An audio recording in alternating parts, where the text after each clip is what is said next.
Hello and good morning to everybody. Welcome back to Adobe Live, live from the awards in Amsterdam. And for the next 25 minutes, I'm going to be together with Claudio Guglieri. Hey, Claudio, how are you? How's it going? Yeah? Good. Thanks for having me. Thanks for coming. Hello, everybody in the chat. Make sure to ask your questions here. A new day, new live events. I'm looking forward to today's schedule. Thank you so much, Angelique. Thank you for coming back. I saw your name yesterday, so it's always great to see that people are actually coming back for the streams. Yesterday was an incredible day with 12 incredible guests. So if you want to see the replays, they're available here on behance.net/live or, of course, on the Adobe Creative Cloud YouTube channel. So you can watch all the replays there. And remember, the cool thing about Adobe Live is really the ability that you have to ask questions to professionals like Claudio. All right? So with how do you say that? With no further ado, we're going to be let's meet Claudio, and I know that he's been working in healthcare and e-commerce, travel, music, video streaming, gaming, and news platforms. And you're an interface designer, and you're a speaker here at the awards in Amsterdam. So maybe if you want to introduce yourself to. I did a little bit of introduction already, so maybe it should be easy. Sure. So thanks for having me. My name is Claudio Guglieri. I'm the group creative director at Huge Oakland. That means I drive the creative efforts from the San Francisco and West Coast huge offices, and I'm really excited about being huge here. offices. How many are you? We're around offices or people. People. Around 1,400. 1,400, all over the world, okay. Which is crazy. That's crazy. Yeah. Tons of offices in the US, then offices in Singapore, London, and a new office that will be open, I think, soon in Asia. Okay. Not sure if I can say the places yet. No. Let's not say anything. That's they haven't signed an NDA, so. That's right.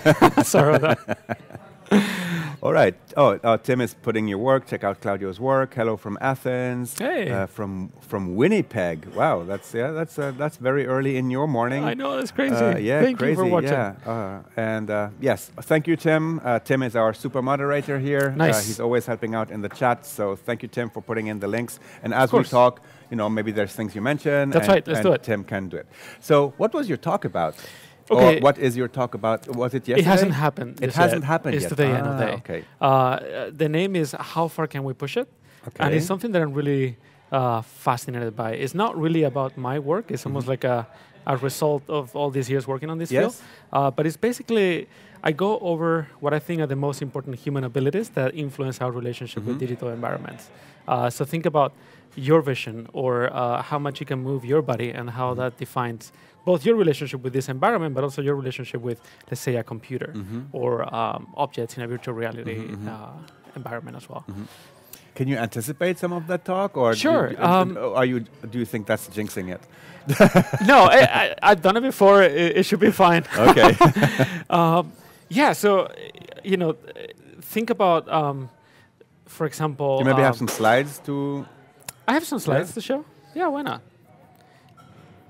Yeah, oh my God, this is gonna be like a. If you want, I don't want to force anything. It's not gonna stream or anything. Hello from Armenia. Hello, Sona. Armenia, oh my God. Yeah. All right. Let's see. Am I projecting? So for instance, actually, I know we said no sound, but this video has a little bit of sound. It should be okay. So this is how I open the talk, and in my experience, you always have to open with a hook or with a joke. Yes. I have no joke for this one, so I only have a hook. It's the best way to just start feeling comfortable and getting like a temperature check on the room. So this one, it's a 2-minute video. It's fairly long, but it's basically a test on your reading speed. Okay. And I go over the different tiers of reading speed that you have depending on your practice, as in, you're like a 12-year-old or you are a college teacher, and basically show how that is super different. So, it's basically like copy keeps changing at a certain speed, following the rhythm of the music.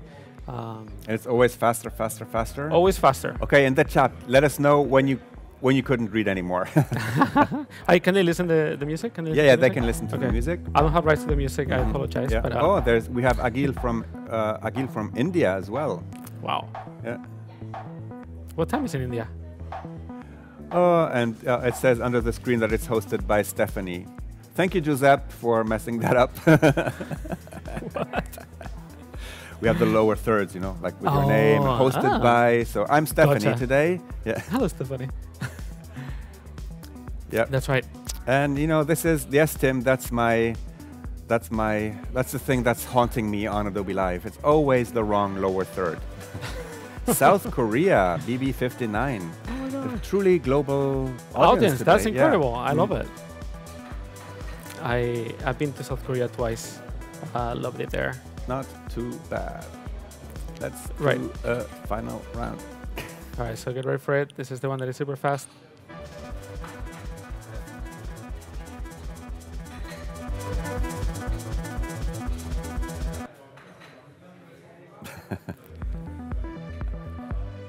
So did you like teach yourself speed reading or things like that? So I think just talking a little bit about my where I come from. I'm originally Spanish.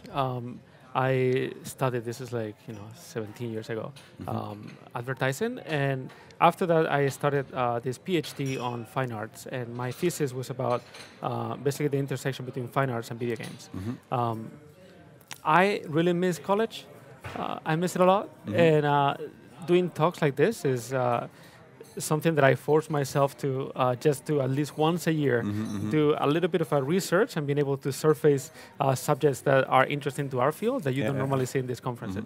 So for instance, I've been to a few conferences already, and there you could almost like group the talks in like, self-promotion, latest years of projects. So I'm trying to take a different angle and hoping that people will find it useful. No, I mean, the reading part, of course, like this is in this case what we've seen is like speed reading. That's right. Is it always going to sleep? No, sorry, I just finished on black, and then I come out and I say, hello, hello. Reading speed, okay. Right. So so this is super interesting as well, of course, for experience design, right? For legibility. Right. Oh, you use one of the Bauhaus fonts there? That's right. Yeah, I know. I typed it, that's right. Yay! So this is something that we had at the awards in Berlin last year. That's what we launched that at the awards in Berlin last year. It was we had a lot of creatives from all around the world using these fonts and doing things with them. So yeah. Yeah. So I'm using it actually as a bad example of body copy. Yeah. But well, it's never. This font specifically has never been meant for body copy. That's right. Yeah. That's exactly right. Yeah. So yeah, you get a sense of like where I'm going with this. Obviously touching on like visual impairments, small intro, whatnot, and then the title, which is how far can we push it. And this is a prototype that I did on Framer, kind of like trying to fake what's called foveated rendering, which is the fact that you only see 2 degrees on your central vision really sharp. Everything else is slightly blurry, but because we scan the scene so fast, you don't realize. So again, small things that we're not necessarily, it's almost like university class. And I just enjoy that. And sometimes I get good responses. Professor. Whatever, I'm just like the one like bringing it back. Remember the days? That's me. Yeah. Yeah. So and excited about that. So Sona is asking, how do you set a metric of success of the design process? In what way, Sona? But maybe maybe we can like expand a little bit on that. Sure. Let's talk about it. Okay. How do I set a metric of success for the design process? I'm going to interpret the question the way I want. Absolutely. Sure. Somebody asked me a while ago, like, oh, can you tell me which one is your favorite project of the ones you've done? And I didn't quite have an answer as saying, like, this is the favorite project. I think it depends. Each project has represents a different challenge. And sometimes the hardest thing could be to convey a really complex message in a really simple way. Sometimes the hardest thing could be to work for something I've done in the past, work for a company in Athens and have to wake up at like 4 a.m. Yeah. That's it was a challenge. We made it. I think it's not necessarily up to me. If the client comes with their own KPIs and their own metrics, I'm happy to embrace those. If not, I'm happy to help them establish like how do you define success. I could say I define my success for myself as in, you know, well pay, something that builds up my portfolio, something that is painful, and something where I have a really good relationship with the client. To me, that's success. And that you enjoy somehow. Right. Right? Enjoy. Probably joy is the final success metric. That's what I'm saying. Yeah. If you fail in the money or the time or the relationship, it's just not going to work. Something that I found more and more also in the guests we had this yesterday here as well is that the KPIs. It's very weird that sometimes the customers have very clear KPIs. Therefore, they know exactly what they want to achieve, and then they ask the creative agency to address those needs and to work towards those KPIs. Or sometimes clients don't have any KPIs or don't have any idea really what they need, and that's where the creative agency has to step in and really create the KPIs. Right. So I guess to that point, and the way I'm interpreting this question is, you should always have your own KPIs. As in, there's tons of agencies out there. Like you should come up with your own take on what you want to get out of each project, and that's something you can clearly communicate to the client. Like, I'm taking this because it's going to be a portfolio case, and I haven't worked in this vertical yet. So just so you know, this is why I'm interested. Right. If you don't have that, there's no differentiation from other people. Of course. So basically, it's very important in the planning process to set yourself goals, and you know, like I always call it like create your box, stay in the box for a little while, and then you can go out of the box. Okay, but you have to create this little box of limitations where, you know, how far is the project going to be? What are my limits? Where, yes, because otherwise it just becomes a craziness, and you know, you go into gazillion directions. So you have to give yourself limits first, and then you can work around those and break those limits, I think. That's right. Yes. Yeah, sounds good. Sounds good.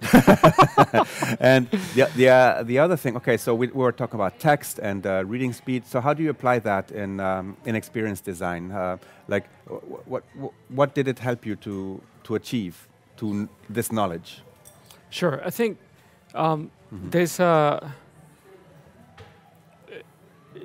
good thing about this industry is that we are democratizing the tools in which, you know, people can like ramp up and can create their own websites, can actually sell projects to client, and that is fantastic.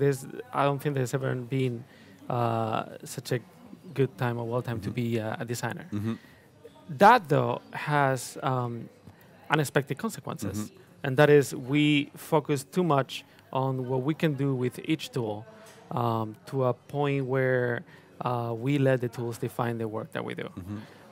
The goal of this presentation really is to take a step back, and that's why I call it like going back to university or high school, whatever, and understand what are the key pillars, what are the tenets, what is the common ground we all share as users, regardless of the tool. So if Adobe XD lets me do X, Y, and C easily, but doesn't let me do, I don't know, G, just because Sketch, maybe makes G really easy, but not X, Y, and Z.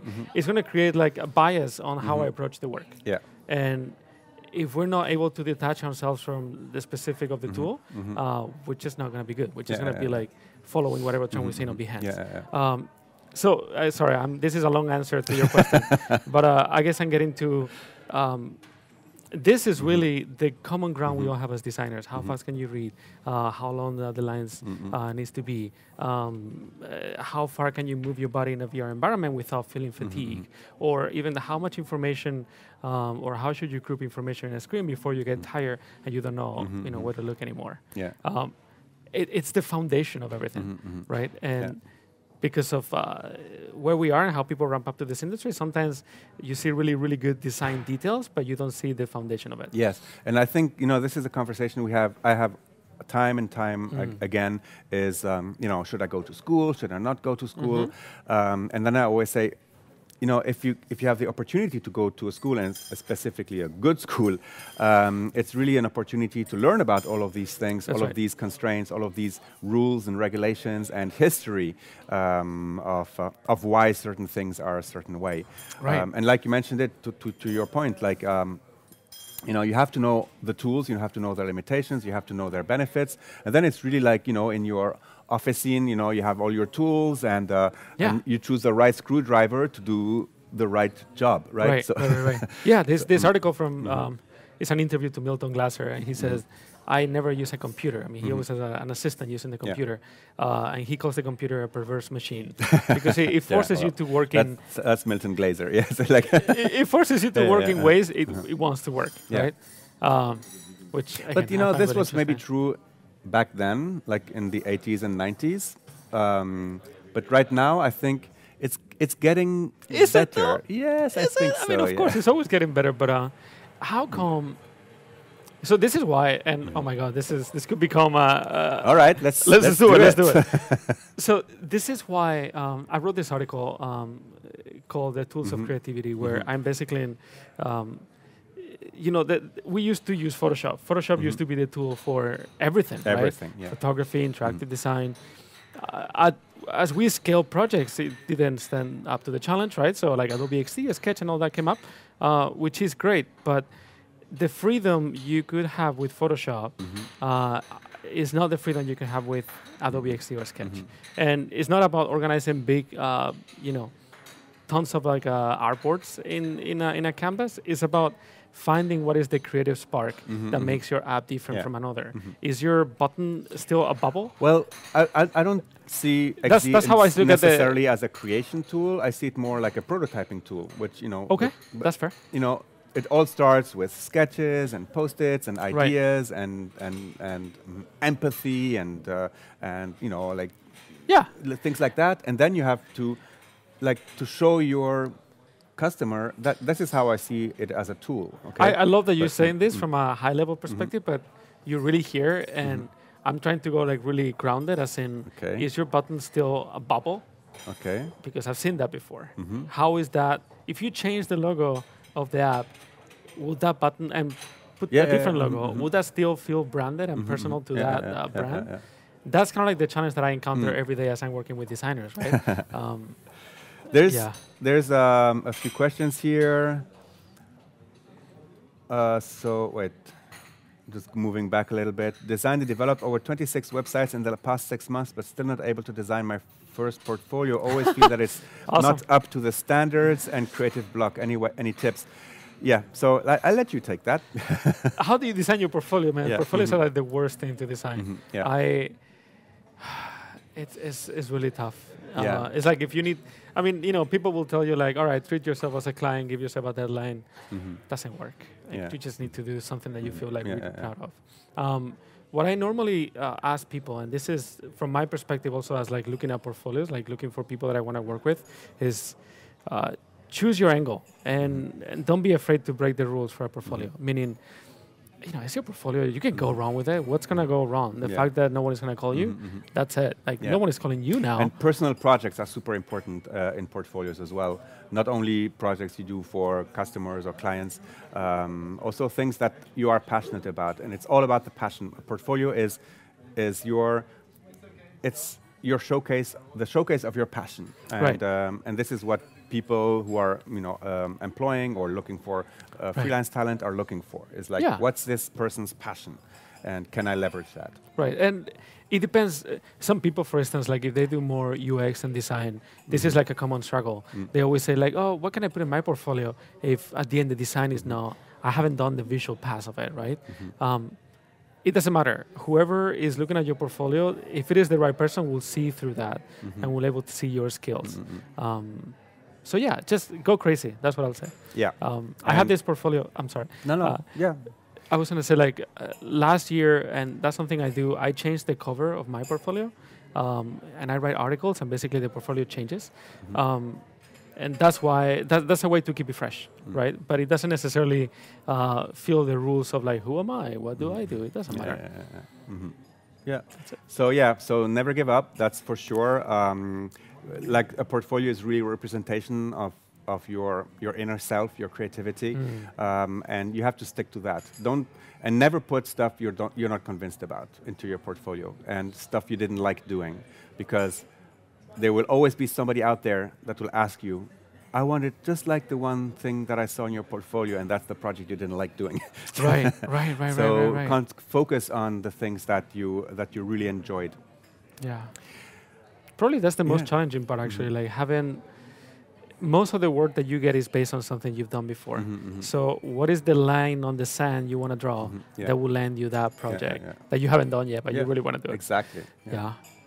And this is how I find also, people to invite here on Adobe Live in Germany or in the US. So so portfolios are important, but they should represent your passion. Claudio. That's it? That's oh it. My God. Our time is over. I was starting to feel comfortable now. You're like, now we could go on like, for hours talking about this stuff. So it's super. Thank you for all of your questions in the chat. I think they're always super interesting. Of course, creative block and portfolio creation is always comes up. But focus. Claudio, thank you so much. Thank you. All right. And we'll be right back with Andy Telander and Stephanie. So stay tuned. 5 minutes.